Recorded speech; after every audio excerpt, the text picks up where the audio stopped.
আসসালামু আলাইকুম। ফেশিয়াল রেজার নিয়ে আমাদের সবার কিউরিসিটি শেষ নেই। এটা মূলত ইউজ করা হয় আমাদের আইব্রো প্লাক করার জন্য, বাট আমরা অনেকেই এটা আমাদের ফুল ফেসে ইউজ করে থাকি। তো অনেকেরই প্রশ্ন হচ্ছে যে যখন আমরা এটা আমাদের ফেসে ইউজ করি আমাদের ছোট ছোট পশমগুলো রিমুভ করার জন্য, তাহলে পরবর্তীতে যখন আবার পশম উঠবে সেটা কি আরও ঘন হয়ে উঠবে কিনা। তো এটা নিয়ে মূলত ইন ডিটেলস কথা বলবো। প্রথমে একটা বিষয় আমি আপনাদের কাছে ক্লিয়ার করতে চাচ্ছি, সেটা হচ্ছে ফর দ্য ফার্স্ট টাইম আমি এটা যখন আমার ফেসে ইউজ করেছিলাম তখন আমি এটা ইউজ করেছিলাম মূলত এক্সপেরিমেন্টের জন্য।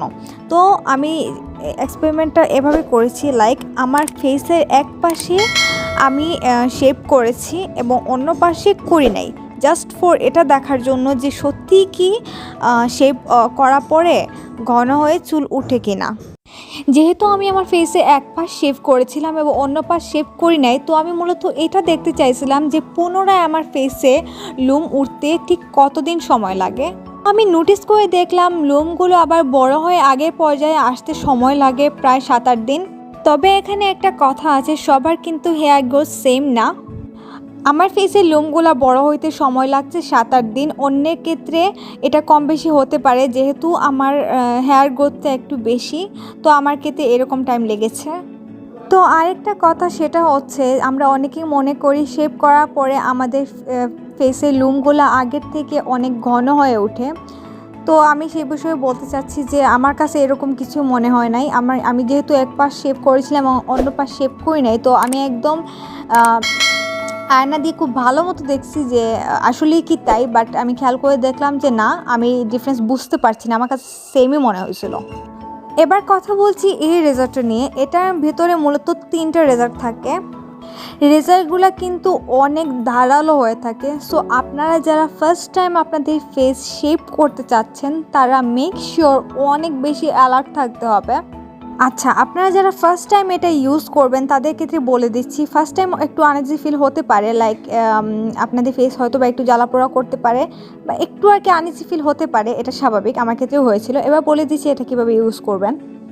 ফার্স্ট অফ অল আপনাদের ফেসটাকে ভালো মতো ক্লিন করে নিতে হবে, তারপর ফেসে টোনার ইউজ করতে পারেন।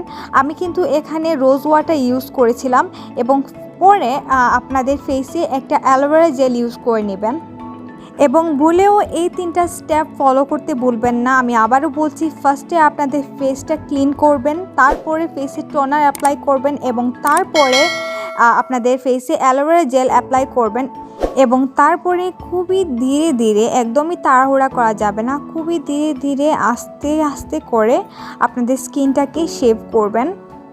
যেহেতু এই রেজারটা অনেক বেশি ধারালো, সো আপনারা যদি তাড়াহুড়া করেন সেক্ষেত্রে কিন্তু কেটে যাওয়ার একটা পসিবিলিটি আছে।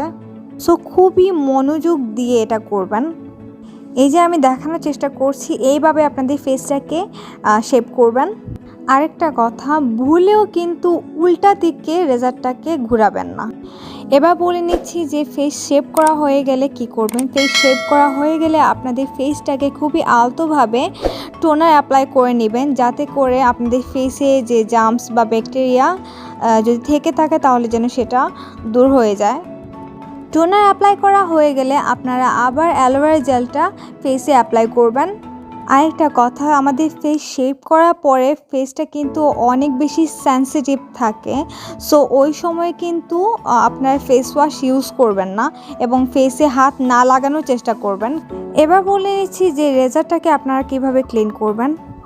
আমি নর্মালি হ্যান্ড স্যানিটাইজার দিয়ে আমার রেজারটা ক্লিন করে থাকি, যাতে করে এটার মধ্যে যদি কোনো জার্মস বা ব্যাকটেরিয়া থেকে থাকে তাহলে এটা খুব সহজে এটা রিমুভ হয়ে যাবে।